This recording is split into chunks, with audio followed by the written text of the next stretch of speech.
it's the moment where everyone in the theater was kind of audibly weeping near me. Maria Gonzalez, a single mother of 3, had spent most of her life in a small Midwest town, working tirelessly as a nurse to provide for her family. She was used to long shifts and sleepless nights, balancing the demands of her job and the never-ending task of raising her children, Sophia, who was 12, Adam 8, and little Mia just 4. Life had always been hard, but Maria had made it work. They didn't have much, but they had each other. Maria worked long hours at the local hospital, doing everything from administering care to the elderly to tending to emergency room patients. She had a steady income, but as a single mother, it was never enough to save. She lived paycheck to paycheck, barely getting by, but always managing to provide for her children. They were her life, her reason for getting up every morning, and she made sure they knew they were loved. But all of that changed one fateful day. At 38 years old, Maria went for a routine checkup that turned into a nightmare.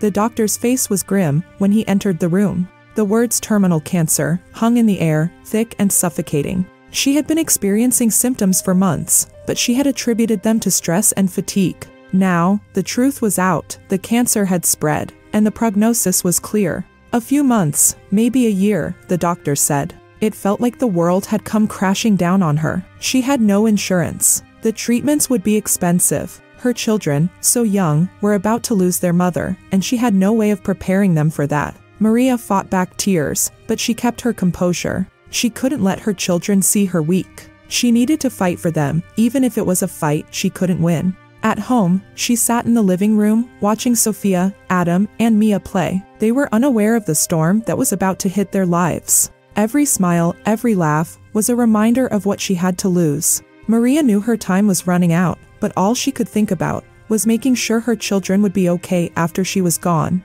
She started writing letters to them. Letters filled with advice, wisdom, and love. In case she wasn't there to tell them herself, she wanted them to know how much they meant to her. She wrote one for each of them. Sophia's letter was filled with her dreams, for the girl who had always been the most resilient, the most like her mother. She told Sophia to stay strong, to chase her dreams, and to never give up.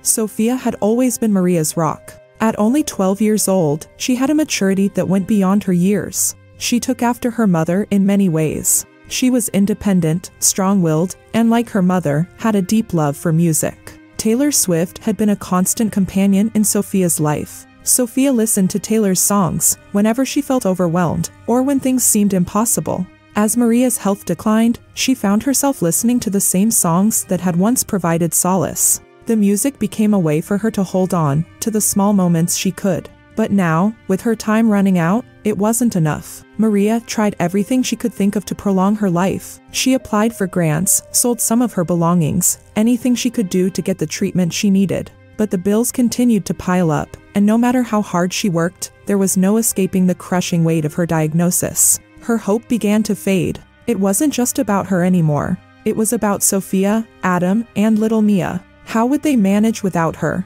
How would Sophia, the resilient girl who had always been by her side, make it through the pain of losing her mother? Sophia noticed the changes in her mother. The weakness, the pain in her eyes, the tiredness that never seemed to leave her face. It broke Sophia's heart. But even as her mother's health deteriorated, Sophia tried to remain strong, always putting on a brave face for her younger siblings. She watched her mother struggle, both physically and emotionally. Every day, Maria got weaker, her coughs growing more violent, her energy drained. But Sophia refused to give up.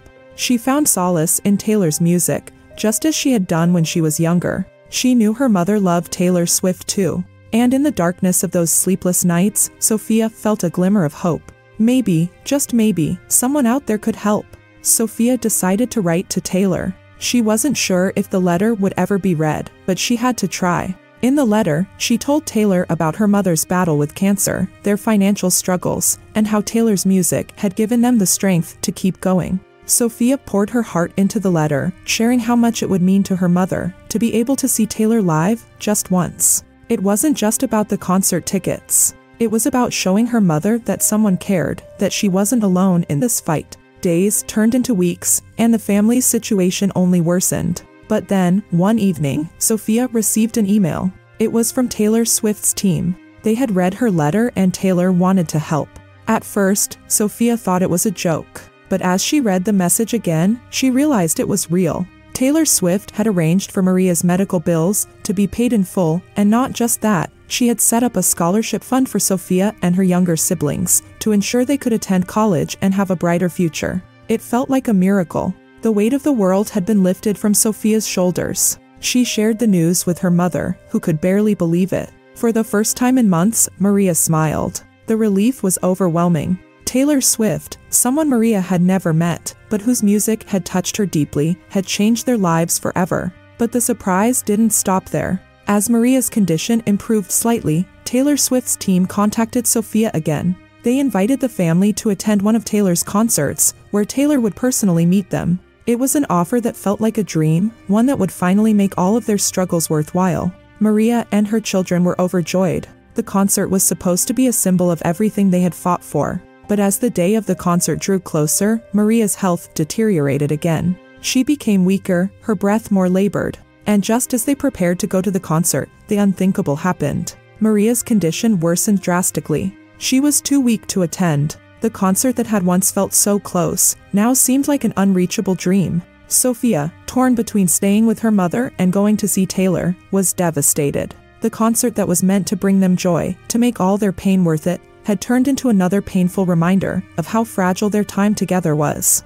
Maria passed away just days after the concert. Sophia and her siblings, left with broken hearts, never got the chance to see their mother's dream fulfilled. The one thing that had kept them going, hoping to see Taylor Swift in person, had slipped away. But the support Taylor had provided, the scholarships, the payments, those were gifts they would carry with them forever. Maria had passed, but the love she had for her children, the lessons she had taught them, and the hope Taylor Swift had given them in her final moments, would guide them for the rest of their lives.